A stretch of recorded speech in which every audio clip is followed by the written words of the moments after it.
just sent the invitation to Jackie. She should be joining us here for this artist talk. Just gonna wait for her. On these artist talks, I like to kind of have a conversation with artists about their journey, their practice. I think it's beneficial to kind of learn from other artists. How you doing? Hello. Good Good. How are you? to see you. I'm good, thank you. Yeah, Thank you thanks for having for me. joining me on this. Yeah, this is awesome. Yeah, I know you've been doing some rounds. I've seen a couple other lives you've been a part of. Yeah. Yeah. So this is your comfort zone at this point, you know. It took a few times. It definitely wasn't comfortable for the first, I don't know, 4 or 5 times, but then it does get easier, yes. Yeah, I hear you. So, I was kind of saying a little bit as an intro that like for me this is kind of having a chat with an artist, learning about their process, their journey a little bit because I think hearing a practicing artist, what their ups and downs, what they're going through, how they're approaching is something we can all benefit from, right? All our journeys are different, but there are going to be some commonalities. And then at the same time, it's just kind of interesting to hear how we're all approaching this path, right? Like what are we doing to kind of make it as artists? And whatever you mean by make it, right? Like no particular set of what it means, but just kind of however you define it. Awesome. And so yeah, so that's kind of how I'm doing these. So it's I usually am starting out with kind of origin, like what got you into art? Were you the artist kid your whole life, or is that something that came about a little later? I was always practicing art from pretty much from the moment that I could. I think I was about 3 years old when I made my first. I started creating before I started making like visual art. I made whatever I could out of the things that I was allowed to use in the house. So I made a guitar out of an Eggo box and a spaghetti box and rubber bands. And I didn't end up going down the musical route, but from there in school, I came to realize that I excelled in art over other academic areas. So, but I still chose to pursue a career in science. So I always did art as a hobby. And after I graduated college and started to work full time, I started to really focus on putting my energy into art. So that was about 2014. Okay. And so this is something I think, in meeting other artists is always a kind of conversation that comes up of, when is that moment where you decide you want to at least try to sell your art? Because, we all create, we make, but some of us may just want to put them in shows, may just want to kind of hang it up, give them as gifts. But that's a different thing than when you actually try to sell your work and make at least some money, maybe not a living, but even go out there and put yourself out there to say, hey, will you give me money for this? And so when was that shift? When did that shift happen? That was right around 2014 when I started to draw portraits, and I can't tell you what came over me, but I was inclined to search for art shows in Philadelphia. I went to school at Westchester University, and I was familiar with the area. I knew there was an art scene. So I found Raw Art Show, and it was at the TLA. It was June or July of 2014. And I still don't know if I had intentions of selling until I got there. And then I realized that the people that were there were buyers. And I was like, well, I have what they want, and I'm in the space to give it to them, so maybe I should start doing this. And so then I kept bringing my artwork to art shows with the intention of selling. So I can't pinpoint the moment, but I believe it was at that event. And was there anything that you had to get over in terms of, imposter syndrome or feeling your art may not be good enough, or were you pretty confident like in what you were doing? Or That sometimes it's both, right? Sometimes they're kind of together. Yeah, that's a good question. I feel like I was confident in how I felt about the outcome of my work, but I quickly realized people weren't interested in buying it. So I would draw a portrait of Obama, Maya Angelou. I had Drake, Chris Brown, Vince Vaughn. And the reason why I chose these individuals was mainly off of the reference photo that I was able to find, I was able to connect with. So I would look at it, I was like, I could definitely draw that picture. So it didn't matter who it was. I'm not even a really big Vince Vaughn fan, even though I like him. And same thing with, I do like Drake, but I don't have him hanging up in my room. So I decided to draw based off of what I felt connected to, but I realized that didn't mean people were going to want to buy that. So as time went on, I started to move towards painting because I realized people love, you don't really see a lot of graphite and charcoal drawings up in people's homes. Or really, I couldn't find a market for it anywhere that came to mind. So I went towards painting and I did my first painting right in the same year. And then I pretty much have been painting since then. I'll still draw, but not as often. But that was, so what I had to get over was, I felt like I was really good at drawing and I liked the way they came out, but I wanted to get a little bit more recognition. Sorry, that's my dog. He's here with us. I wanted to gain more recognition and traction, and this is when social media was early on, but it was starting to become a valuable resource. So it was really all within that moment that I had to get away from one style, learn a new one, because I knew it would cater to other people. So I kind of had to get over that attachment I had to drawing. Okay. And so that's a nice segue into some of the things I was thinking about when I was looking at your work. I did notice this kind of draw towards portraits, not necessarily like recognizable figures, public figures. I saw a photo of you did a painting of Kobe for someone, which I thought was interesting. And so what's interesting I'm gathering is that you took a little bit more of a strategic approach to kind of choosing your subject matter. Is that fair to say? Okay. And I think sometimes that's a little different. So did you, in approaching it that way, did you do any sort of business planning beforehand? Were you like, okay, I'm going to look at a market segment. I'm going to look at what kind of things are selling within that market? Because that's a very strategic approach that not all artists use. And so I'm interested in pushing on that a little bit. Good, very good question. And now that you bring it up, I wish I did, but I never ever did any planning because this was still up until I would say 2020. I really wasn't creating with the intention to earn significant money or money outside of, I would call it like play money. Sometimes I would sell something and then I would buy myself something with it immediately or within a week. I was not saving it. I was not counting it. I wasn't keeping track of it at all. So during that time, I was painting a lot of these figures and I still wanted it to sell. So I had some thought process behind it, but I really tried to go with what was trending in pop culture. So, okay. Yeah.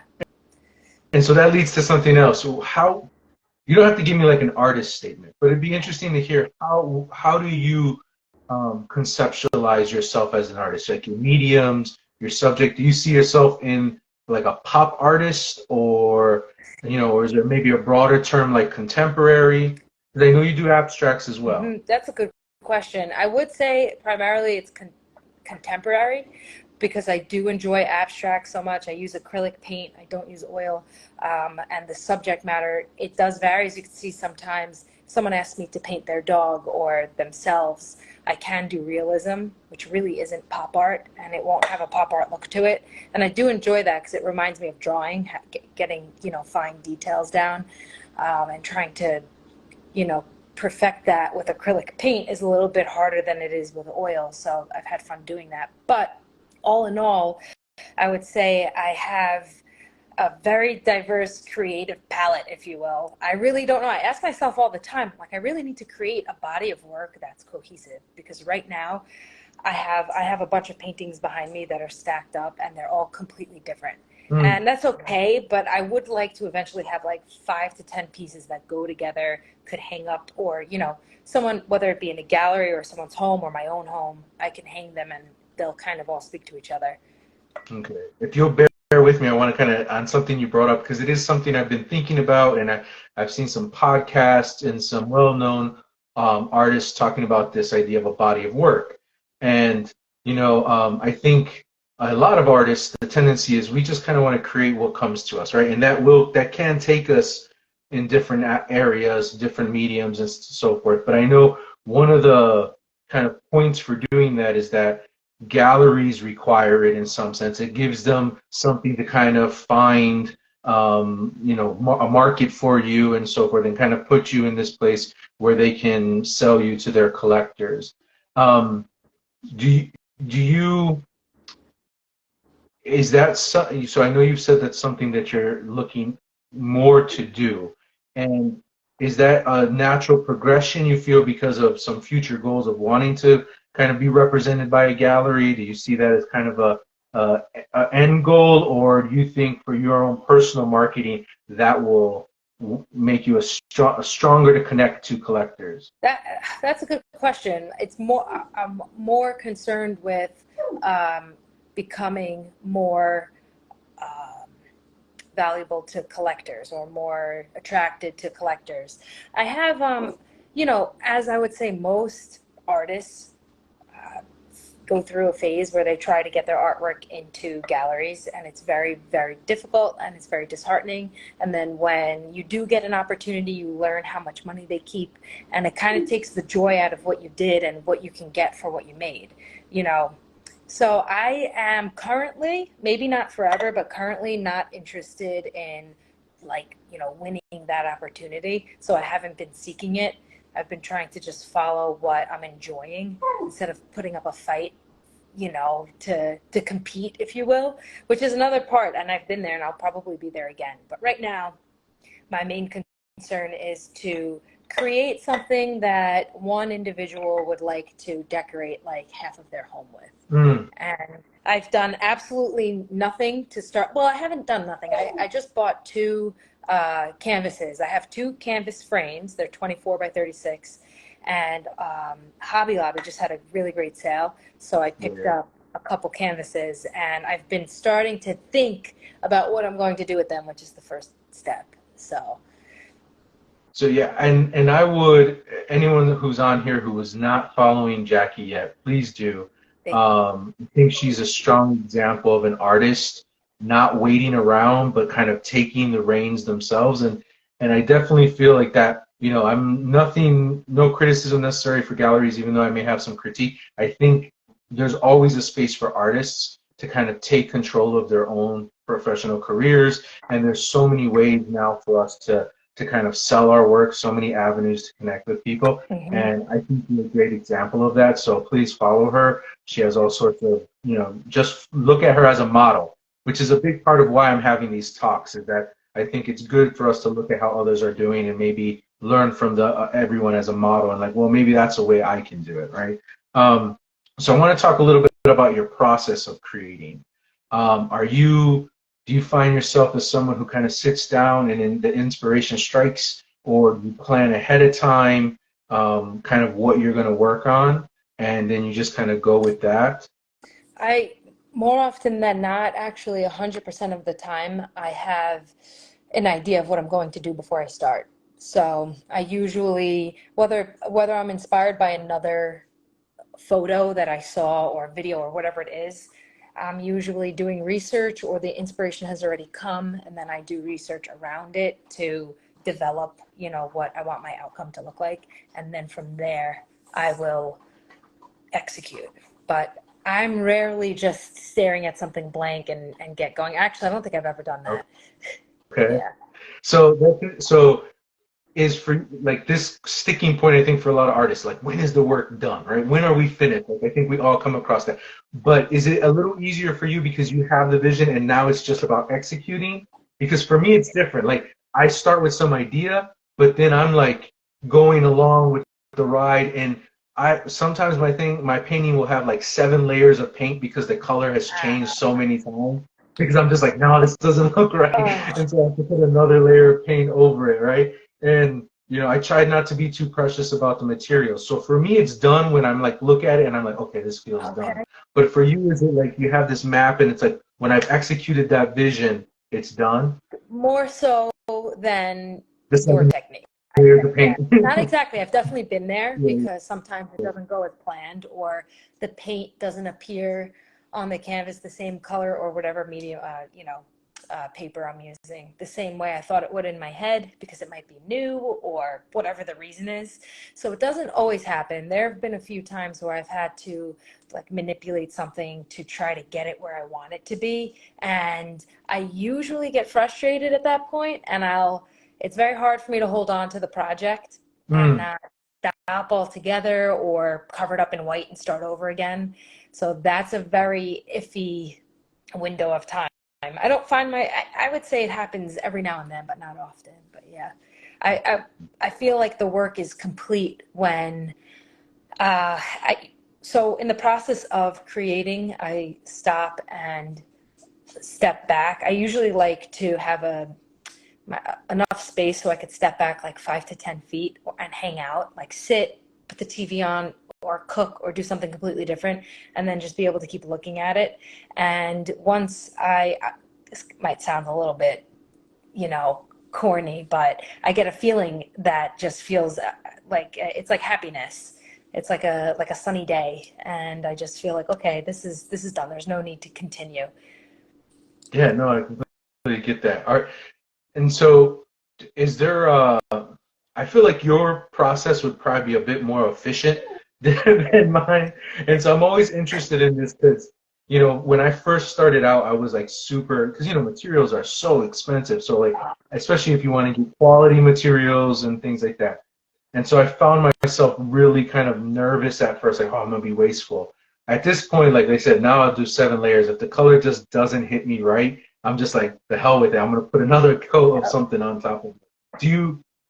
How does that strike with you with your mediums? Are you I don't want to use the word precious, but are you a little bit more efficient and conservative with your media and planning things out, or is it not so the case? Do you allow yourself to, because this goes into cost of your work, right? Mm-hmm. I probably will never, at least this point, get what I put into it because I'll put a lot more materials Oh, a you lot of will. times. You will.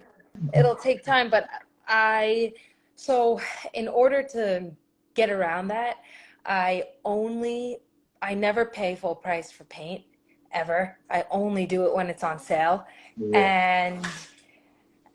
And over the years, so what I practice doing is buying paint when it's on sale, Mhm. even when I don't need it and I'm not working on a project, especially Yeah. the staple colors that I always go to. I make sure I have it. So that has made a huge difference in the past few years. I would say since about 2020, when I started to paint more frequently, I completely I don't think twice when I need to use paint. If I need to use the whole tube, I need to use the whole tube because I've learned that it's worth it in the end. Yeah. If no one buys the painting, it might not feel worth it monetarily, but having created something that you love, and the truth is, I've kind of learned over time from, I've been making paintings since about 2014, and I do still have a few original pieces, but more often than not, over a longer course of time, you sell almost everything because they're just, you keep bringing things out, you meet someone completely random, they become interested. So I let go of um, feeling like, the materials are precious in that way.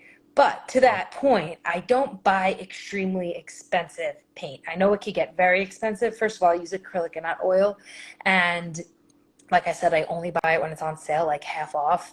And that way I'm only spending about $30 at a time, a couple times a year. And so one of the things that has helped you is having a defined palette.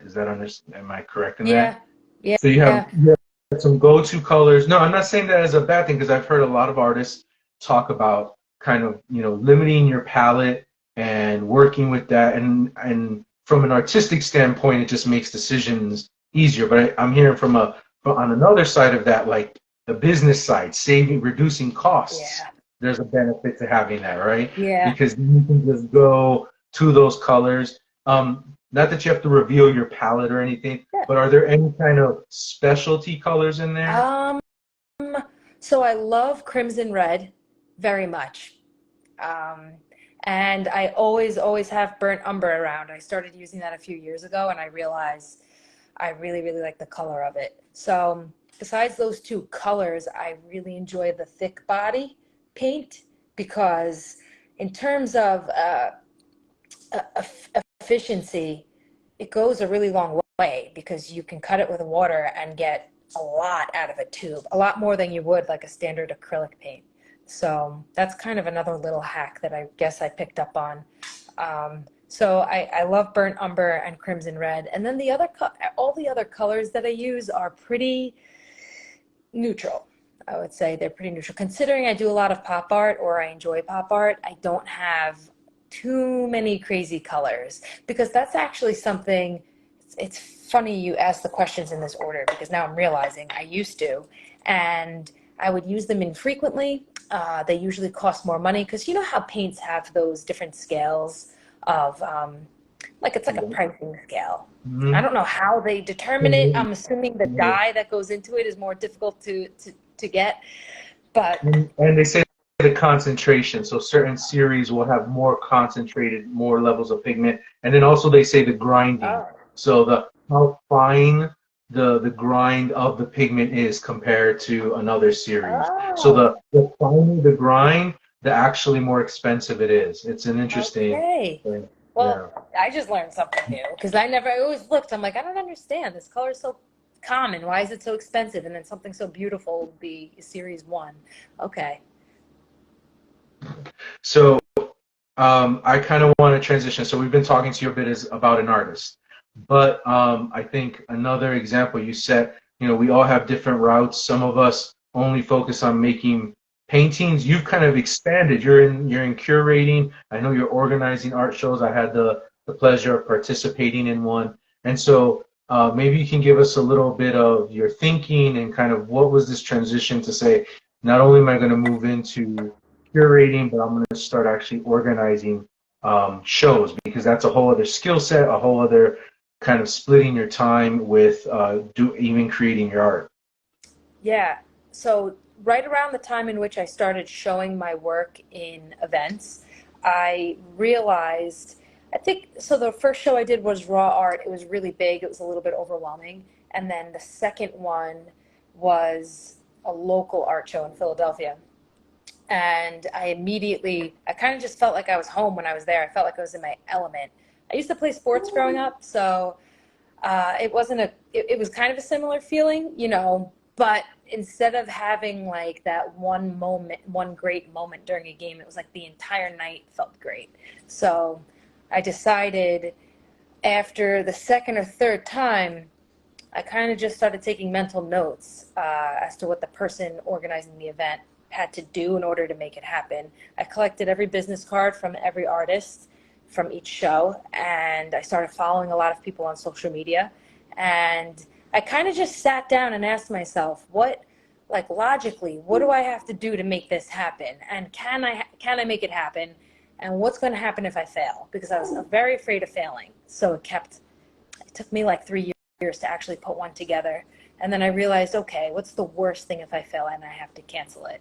I ruin, 50 people their Saturday night because their plans are canceled. And then like 10 artists are really let down because they prepared and now they have nothing to do. It's like, all right, no one's really getting hurt. It's not going to ruin my name forever. So I was like, that's when I decided I'll do it. And then I had to just kind of get the logistics together, and I just got on Google. I love researching things. So um, I just started typing in all the questions I thought I needed to ask, and I put my first event together in 2017 in New Brunswick, New Jersey, and it was a success. It worked, and I was in shock, and I was extremely nervous and anxious the whole time, even though I didn't need to be. And then each one I became a little bit less nervous, and now I realize it's an operation, and despite how prepared I am, something, yes, could go wrong, but that's kind of the process of how I transferred into it, and it's another area of creativity. I just like having the opportunity to make my own decisions. Yeah. And so that, you brought up the fear, and there's a lot of conversation right now about fear and how it impedes us being creative and almost doing anything. And was going through that exercise of what's the worst that can happen, was that kind of the exercise that helped you get past it, or were there some other elements that's helped you get control of the fear so you could act? Oh, great question. I would say the it was primarily uh, practicing the exercise of seeing the failure all the way through, because and I try to transfer that into other areas of life because you could do it with anything that you're afraid of doing. Mhm. And it I would say that was what really helped me it helped me start the. Sorry, come here. It didn't really help me during the event because I was still nervous, but I had a great support system there. My family was there, my friends were there, and they were like, you know, it's going and it's working. So it ended up being a turnout greater than I had expected. So the space was very tight and packed. And then I was just concerned that it was hot and people can't move. And what if there's a fire and we're all stuck in here? But so that was during, but in order to get it started, yes, practicing that exercise. I can't think of much else. I still practice it every day with every show that I do now. Hmm. And so I've seen the number of shows increasing. Is that kind of your growth area? You're hoping to get a kind of regular rotation of shows? Yeah, exactly. So I'm trying a couple different things. I have the flagship Waffles and Wine event, if you will, which started as the Colorful Flows event. There's not much different to it other than what's attracting people to come. But I'm starting to pay attention to, um, if there are other areas that could work in terms of providing like the same, if not a better experience for the artists and the guests. Mhm. And so I know you're doing things under the Jackie Rizzo art banner, right? So, and you're also, am I correct? I saw you're doing, you're a teaching artist. So is this Um, more or I'm painting? trying to a little bit. Yes, I Yeah. do host paint events where I teach people, or it's a guided paint night. Yeah. Okay. And so, not that you have to give all your secrets away here, but as this, I hope this to be a bit of a learning platform also for artists. Would you say, as you're projecting your kind of your outlook, your on your progress as an artist, as a career, is that you're trying to pull on all these different threads where your art can connect to, whether it's paint and sips, hosting shows, curating shows, and also selling artwork? Is that kind of your strategic Yeah. approach? So I'm trying to explore each avenue and see which one I like the most and which one is the most economical. Hmm. Because I did decide a few years ago to make what I do into a business, and I kind of got away from that mindset of I'm just going to make what I like and draw Vince Vaughn, and I don't care if anyone buys it. So with that came, okay, what type of decisions can I make to start working towards something that you mentioned earlier, like a business plan, and I'm starting to focus in the direction of what will last a long time because I'm also not looking to pour myself into something that is a fad or only really going to uh, work out for the next year because it's trendy. Trying to understand what's going to last is what I'm trying to work on now. So yeah, that was a good observation. Yeah.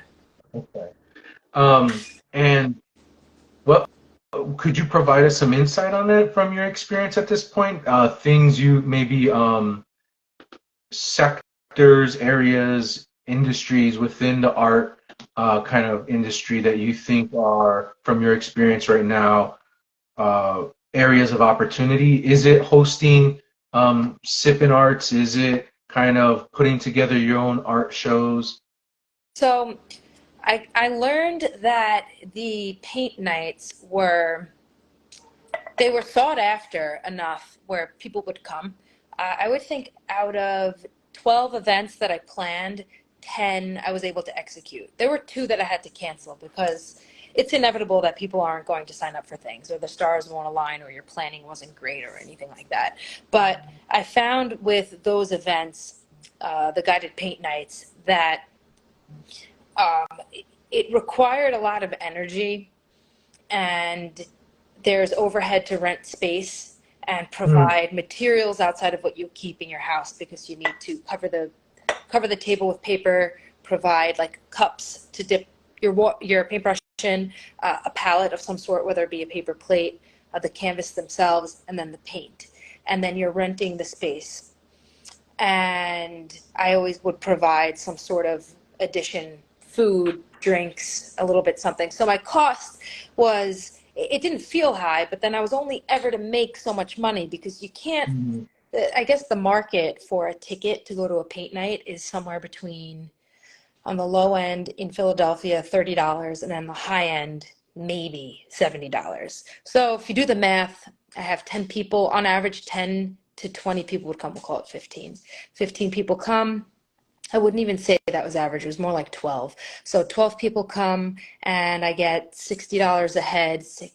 That's about 720, I think.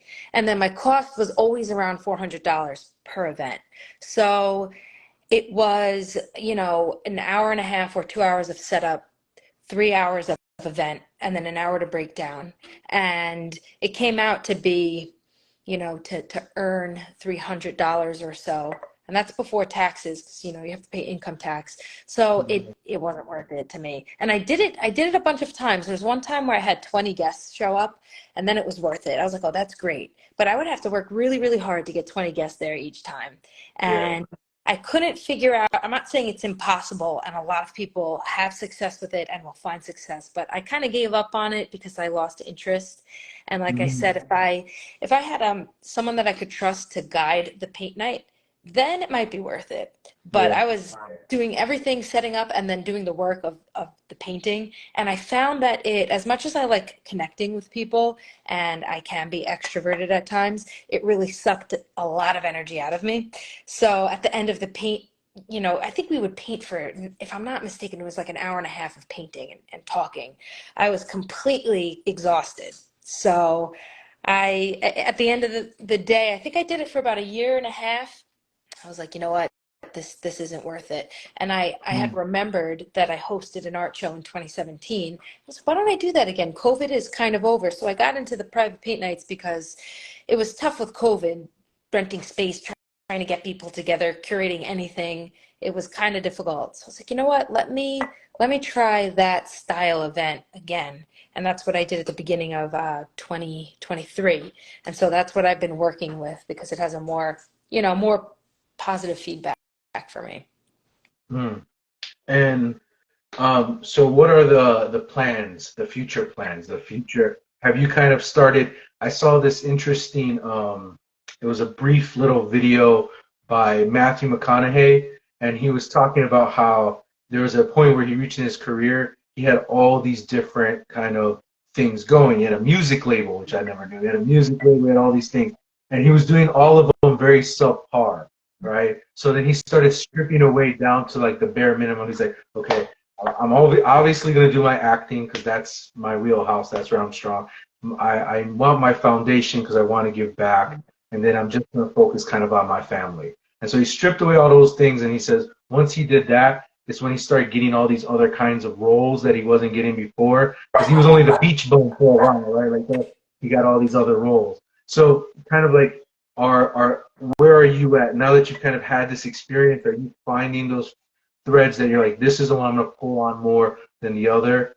Yeah, I would say I'm still in the exploring. Certain. I found that I was kind of spreading myself a little bit thin recently because ever since I've been putting the events on, I've been meeting a lot of people, and they have been, they have creative minds as well, and there are these different plans outside of my own plans that I could get involved in. So Hmm.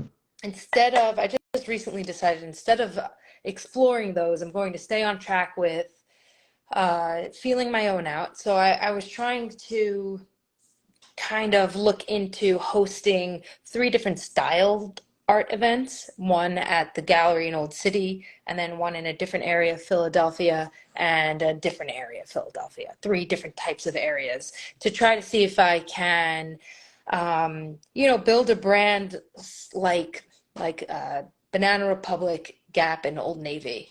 They're all the same, and they all kind of have a different target audience. So I'm trying to see if that's what I want to do. I'm still not sure. I Hmm. just know that I don't like to kind of stay still or stagnant. And I know that there's potential in curating events. So I'm really just trying to come up with different ways to curate them outside of just having one at one location. I can only, fit or host 18 artists there. So like maybe I could go somewhere bigger or with a different style or white walls instead of brick, and just kind of see how it feels. So I'm doing that now.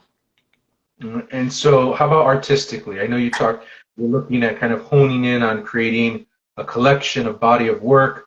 Are there some kind of media choices? We're staying with acrylic. What about subject matter? Where are we going in that direction? So I really enjoy abstract. The past three pieces I made, I like, but I didn't love. So I have this mental image of an abstract piece that has like pastel colors and lines in it. And I don't know exactly. I've tried twice. Actually, I've tried the last three abstract pieces that I made. I intended on, reaching my goal of whatever I see in my head, and I kind of fell short of it. They still look good, the paintings, like I am happy with them, but they're not what I was expecting them to be like. So I would like to try. So those two new canvases I mentioned and frames, I like to stay in like I really enjoy the Starburst palette, those colors, like the Easter colors. Hmm. So I I have a fair amount of those colors available to start. I don't know how or what to do or how to start, so I haven't started yet. Hmm. So Gotta dive in, I I guess. know I'm gonna go on YouTube, and sometimes I just look at like pick up on other techniques of what other people are doing, and then Hmm. try to like combine them into my own. Yeah, So we'll see. yeah. That Austin Kleon, he has a book, Steal Like an Artist. Oh, And he talks about how everything is like all of our art is really just this mashup of influences. And that was you kind of segue there. I hadn't got to it earlier. I would like, could you maybe briefly, do you have any influences you say would stand out in terms artistically in any sphere, whether it's a painter or if it's like a director of something or music? that's a great question. There's one artist who's very popular on YouTube. His name is Suraj, Suraj, and he creates abstract work, and I've gathered a lot of inspiration from him. And he does videos where it's like a time lapse of him making an abstract piece, and you could follow along. He mentions the colors that he uses, and he's active in communicating in like the comment section. So you could ask questions, he answers. So he's a really good, at least for abstract. And then other areas of art that I enjoy, you know, I do like hip hop artists.